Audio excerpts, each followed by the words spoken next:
Welcome, this is the Reology Podcast. My name is Scott Johnson. I'm not a trained theologian, nor do I have degrees in theology or the Bible.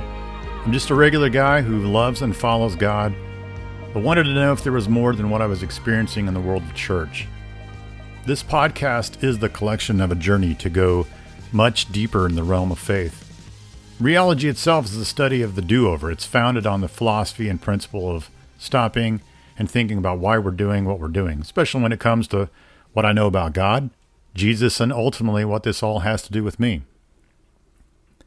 If you have listened to any of these episodes, today is going to be a bit different. I wanted to directly talk about a part of life that escapes no one. We all will go through it at some time in our life, maybe multiple times. This episode is dedicated to long suffering, to the storms that crash into and over us while living life here. I'm a father of two girls, and they're both older now, but one is a senior in high school, the other is a senior in college. It's kind of weird to have kids who end up being different.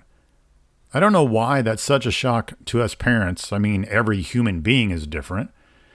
But I guess when we have kids, we just kind of imagine that they'll be very similar just because they're all part of the same family.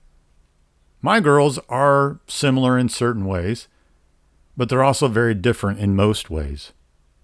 When they were younger, the differences were more obvious. Now, my oldest, she's always been very compliant. Not that she never got into any trouble, but if she did, all it really took was, that serious daddy look or mommy look to kind of straighten things out. She never really got too close to trouble. My youngest, though, well, she was always drawn to trouble, to the edge of it.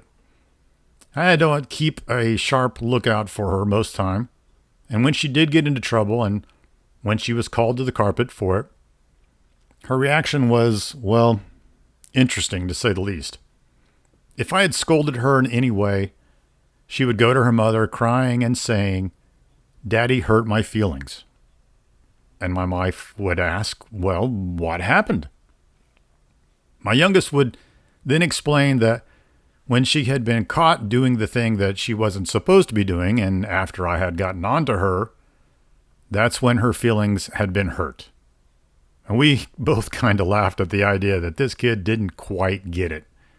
The situation wasn't necessarily about her feelings. It was about the fact of her doing something that she wasn't supposed to be doing, and that she was being corrected for it. But somehow she turned the situation around. She made it less about being disciplined and more about her feelings, which I'm sure in her little head that felt just about right. But, it's a bit crazy to think of a situation like this. You have got two parts to it. You've got, on one hand, the authority, and on the other hand, you have the non-authority. The authority is there to say yes or no or not right now. And the rational way to look at it would be that the non-authority would and should respect the authority and his or her decisions. That would seem to be the natural response. But when the non-authority reacts in the opposite, of course that seems very non-natural and, downright crazy, actually. Did my daughter have the right to have her feelings hurt? Some would adamantly say, no way, she's getting into trouble. It doesn't matter how she feels. Maybe feeling remorse, I can get that for what she did, but definitely her feelings should not be hurt. It's not about her. And then some might say, I get that, but maybe she just can't help the way that she feels. Maybe she's just a little sensitive.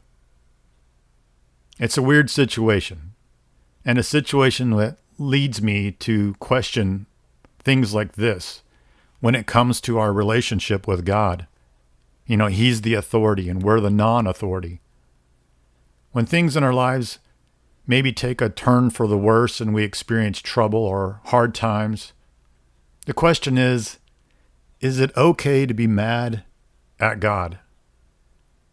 It might seem a bit unnatural, but can we truly help how we feel? In the Bible, there's a story of a guy named Job.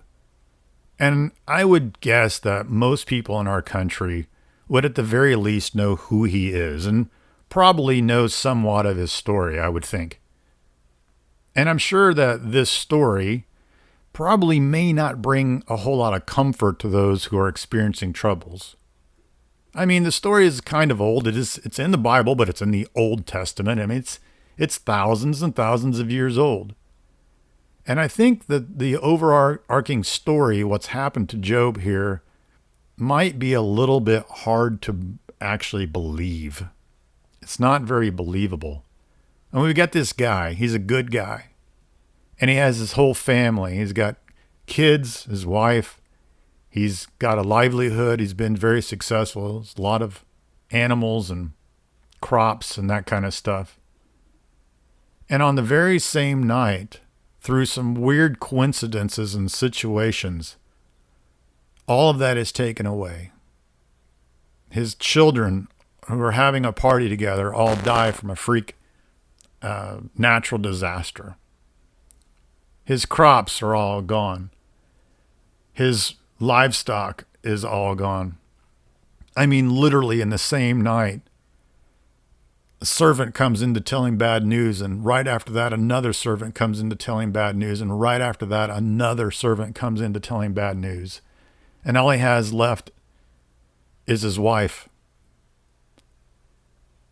And I get it, that kind of seems a bit far-fetched, all that stuff happening on the same night. But I think the idea of this story is very much a human one. One of the elements of the story that I don't think is hard to believe at all is actually found towards the middle of the book, after chapter 1, where we find out everything that happens to Job. Job's friends and even his wife are trying to reason with him. They're trying to basically help him understand that, hey, mainly here, we got a situation where you've had to done something wrong in order to deserve all this. I think it's time to kind of confess it and move on. But in Job's heart, he knows that he has not done anything wrong. He's innocent. His friends and his wife, they give him all the wrong advice. And in that part, I think we can definitely believe that's believable. I'm sure, like me, you've probably had people in your life that give you advice during some difficult times. But that advice turned out to be the wrong advice. But the heart of the story, the part that is super, super believable, in my opinion, lies in chapter 10. So after all this time of the long suffering that Job's gone through, the people, the friends in his life, his wife, going back and forth, Job finally, his frustrations, they boil over. His emotions completely are out of the bag. And he finally turns to God with his complaints. In verse 8 of chapter 10, he says this to the Lord. He says, "You formed me with your hands. You made me. Yet now you completely destroy me?" He even goes as far as to say that God's motives and intentions, the very nature of God, is like a lion that's, God's like this lion waiting in the bushes, and he's watching Job. He's waiting for Job or anyone to kind of make the one false move, to make a mistake, to sin. And he's going to jump out of that bush and pounce on Job and go in for the kill. I think to myself, I've heard that analogy before somewhere. Basically, Job is calling God the devil. And needless to say, Job's frustration has turned to full-on anger. He's mad. Now, he's more than mad. He's ticked. He's not only mad at the circumstances of his situation, but now his anger has turned toward God himself. In Job's perspective, it kind of looks like God is at the center. He's the source of the trouble. That God is actually causing the pain, or at the very least perpetuating it, keeping it going. That's what long suffering can do to a person. There are things in life that happen to every one of us. Things that cause stress, whether it's work, relationships, kids, financial stuff. Most of these are one-time occurrences or special situations. And most of the time, these stresses, they're short-lived and they turn around fairly quickly. But make no doubt, though, they can be very stressful and they're very not a lot of fun to go through, of course. But long suffering, on the other hand, it's more than just stressful. Long sufferings are dangerous. Long sufferings are typically a series of events that compound one another, lasting years even, where the hits just keep on coming and they don't seem to cease. And it's especially hard when you keep looking for those rays of light, those rays of hope. And you may see one that comes down and it seems to be the way out of your troubles. And you're thinking, yes, finally, this is it. This is the way out of my troubles. But it ends up being a dead end. It feels as if someone keeps putting weights on your shoulders, that there's no light at the end of the tunnel. There's no sense of direction. Or that a dark storm cloud is following you around everywhere you go. A good friend of mine who knows very well the experience of long suffering, he describes it as treading water in the middle of the ocean. You're out there treading water, trying to stay above the waterline, and then the waves start getting choppy. And then the skies get dark. And then a storm starts, and then the storm turns into a full-on hurricane. All the time, you're trying to keep your head above that waterline. Actually, you're just even trying to keep your nose above the waterline. And all of this leads to a point of absolute desperation. Long suffering is the true testing ground for faith, for what we truly believe about God and what we know of Him. When wave after wave crashes in, the question is, are you still left standing? Is your faith still intact? Max Lucado, through his book, In the Eye of the Storm, has this to say about long suffering. He says, maybe you're riding a storm. You're searching the coastline for a light, a glimmer of hope. You know that Jesus knows what you're going through, and you know that He's aware of your storm. But as hard as you look to find Him, you just can't see Him. Maybe your heart, like the disciples' hearts, has been hardened by unmet expectations. Your pleadings for help are salted with angry questions. The first section of this book spoke of stress. The second is about storms. Stress attacks your nerves. Storms attack your faith. Stress interrupts. Storms destroy. Stress comes like a siren. Storms come like a missile. Stress clouds the day. Storms usher in the night. The question of stress is, how can I cope? The question of storms is, where is God and why would He do this? These words, they're of true wisdom. These words actually came to me recently when I was experiencing my own long suffering, and actually I'm still in the middle of it. For years, things have seemed to just not go my way. One hit after another just keeps coming and coming. It becomes harder and harder to keep your head above that waterline. It gets harder and harder to keep hope alive. You know all of the right things to think about, and you know all of the right things that you're supposed to do. You know that the Bible has a lot to say about things like this. When it says these things, it says, consider it nothing but joy when you fall into all sorts of trials. Or not only this, but we also rejoice in sufferings. But even if you should suffer for what is right, you are blessed. And for our light and momentary troubles are achieving for us an eternal glory. Or in this world you will have trouble, but take heart, I have overcome the world. And then also, I consider that our present sufferings are not worth comparing with the glory that will be revealed in us. Long sufferers, we know all of this. And we know we're supposed to rejoice. We're supposed to consider it joy and be blessed. We just don't feel it. I've been taught over the years that Christians don't worry. They don't have anxiety. They shouldn't be down in the dumps. They should be happy and joyful. I think that's a real naive way to look at it, especially in the light of this one fact: we're all still human beings. Even though I said yes to Jesus' calling years ago, and that I'm trying to keep him in the center of my life, I'm still human. I've still got human DNA running all through this body of mine. Job's friends and his wife, they all had good points. Their advice was well-meaning. Unfortunately, it just didn't help him in the slightest. He knew everything that they were saying already. He knew it. He just didn't feel it. Instead of joy, he felt frustration. Instead of rejoicing, he mourned. Instead of feeling blessed, he felt cursed. He knew how he was supposed to feel, he just didn't. Instead of feeling hopeful, he felt lost, that all was lost. He felt like everything was soon coming to an end, and he even wished for it.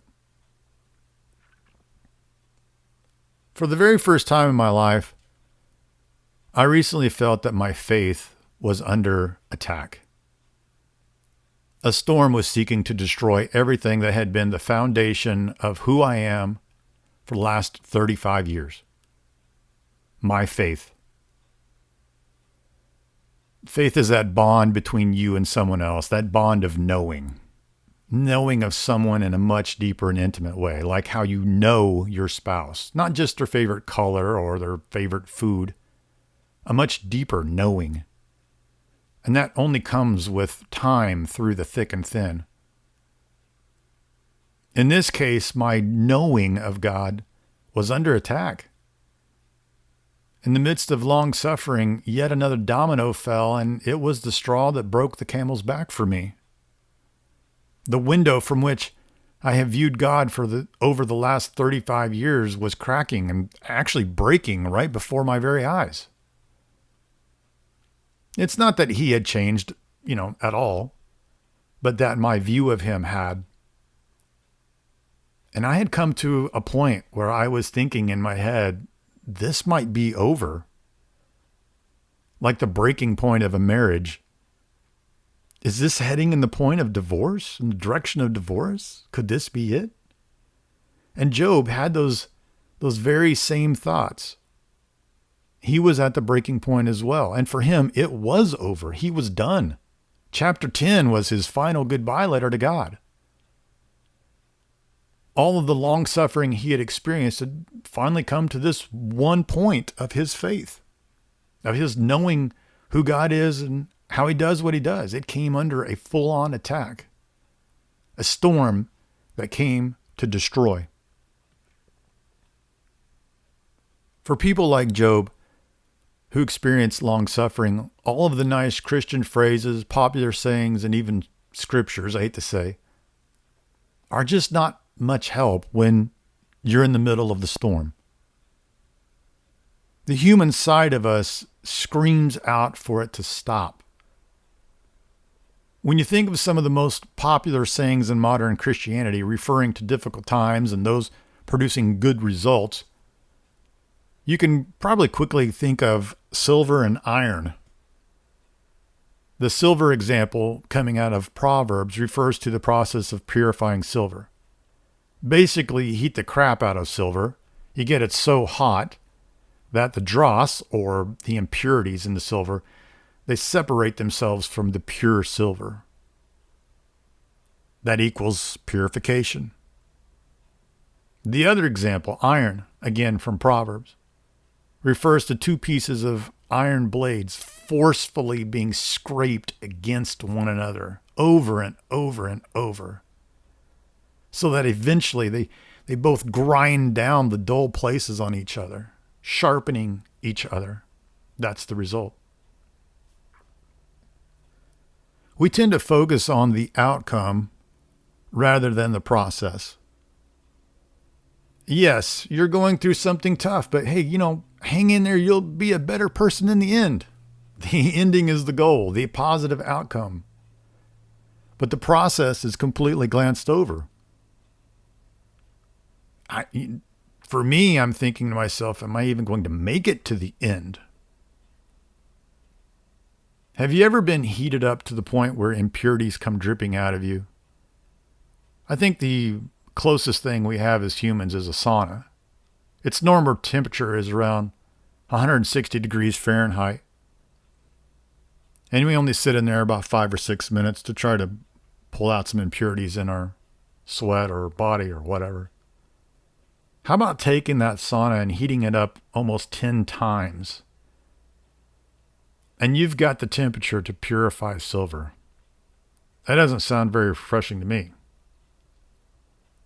Have you ever been scraped against iron over and over and over forcefully just to get the dull points sharpened? That doesn't sound like a good time either. The saying, what doesn't kill you makes you stronger, is only motivating to a small group of human beings, actually. The rest of us just want it to be over. Job did. Long suffering, it ain't fun. It's actually an experience that will test you more than Navy SEAL training. It makes you second guess yourself and your life and those around you and ultimately God. Long suffering ushers in a killer that we know of as doubt. It sounds completely unnatural to be mad at God because, He's the authority.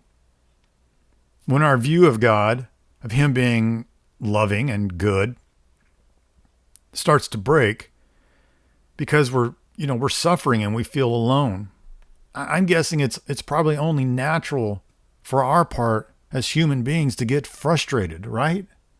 And mad. It honestly starts to seem a bit cruel that a loving God would allow hard times like these, especially if you're constantly crying out to Him for help and for direction, but you don't seem to get any reply. Frustration and anger are just the beginning, though. It's not the end results. The end results is giving up totally, which is what we try to avoid at all costs, just completely throwing in the towel.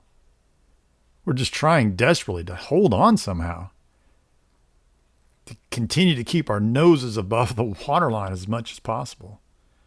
That process is just not fun. It's downright exhausting, and it leaves us asking, God, where are you? The final turning point for Job, it wasn't him giving up. He did not give up. He didn't throw in the towel. He was right there ready to. His relationship with God did not come to an end. But the turning point for him was in chapter 38. If you read the book of Job, the conversation that he continues to have with his friends, before chapter 10, it actually goes on. From chapters 11 to 37, he has this long back and forth conversation that probably lasted over, years probably. And it can be a bit taxing to read that. That whole back and forth thing it's almost the poster child for long suffering in and of itself. But it is a good read, and it's very relatable, that's for sure, from a human suffering point of view. But in chapter 38, God, who has been really quiet the whole time, finally responds. And some might say that God comes in and He puts the smack down on Job. That He rips into him and then He walks away as He drops the mic. I see it more as God giving Job perspective. The Lord is trying to remind Job of the other side of the coin. There are two stories here, two positions here, the authority and the non-authority. And this goes on for 5 chapters. God is reminding Job of what he knows about God. Remember, Job, our relationship. Remember what you've come to know about me, who I am, how I do what I do. Remember the absolute very nature of who I am. And those 5 chapters has a great effect on Job. It achieves its purpose. It does force perspective. Job does get perspective. It's a gentle reminder that this world is full of trouble. And that humans, us, very, very frail humans, we are going to experience it no matter what. But that those troubles, they don't come from God. God is with us even if we can't see him or hear him or feel him. And even if we feel like he has abandoned us, it's just not true. It's not the case. He's actually right here. And he's going through the long suffering with us. It saddens him to know that we're hurting, just like it did when Jesus was being crucified. It frustrates and angers God. He completely understands. He gets it. So after hearing from God, Job starts to see the bigger picture.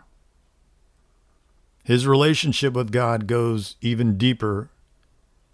And then finally in chapter 42, verse 5, he states this. He says, I had only heard about you before, but now I have seen you with my own eyes.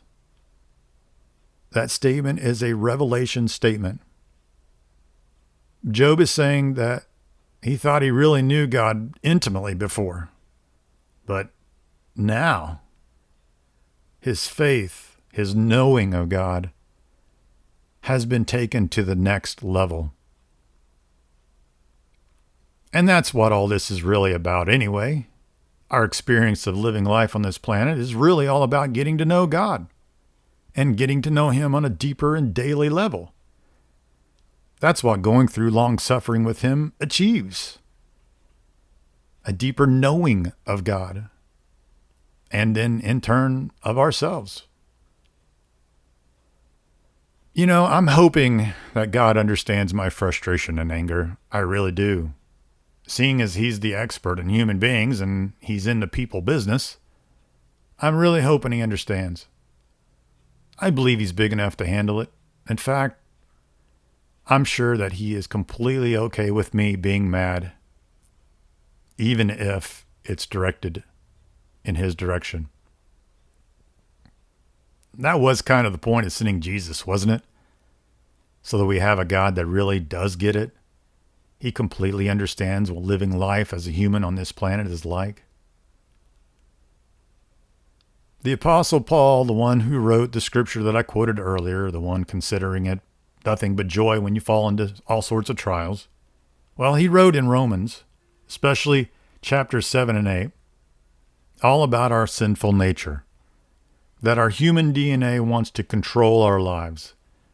But we want the Spirit to control it. We want God to control our lives. So, of course, that results in a bit of a tug of war, back and forth, a battle for our soul. The human sinful nature, our DNA, fighting against God's Spirit. And that continues over and over and over and over throughout our lives here. And the long suffering, that is one of the main battlegrounds of this fight. Paul talks about joy, and he's able to compare long suffering with joy, mainly because of what he has seen as well. And he, like Job, he experienced long suffering. I mean, he actually wrote down a long list in 2 Corinthians 11 of all the crazy stuff that he went through.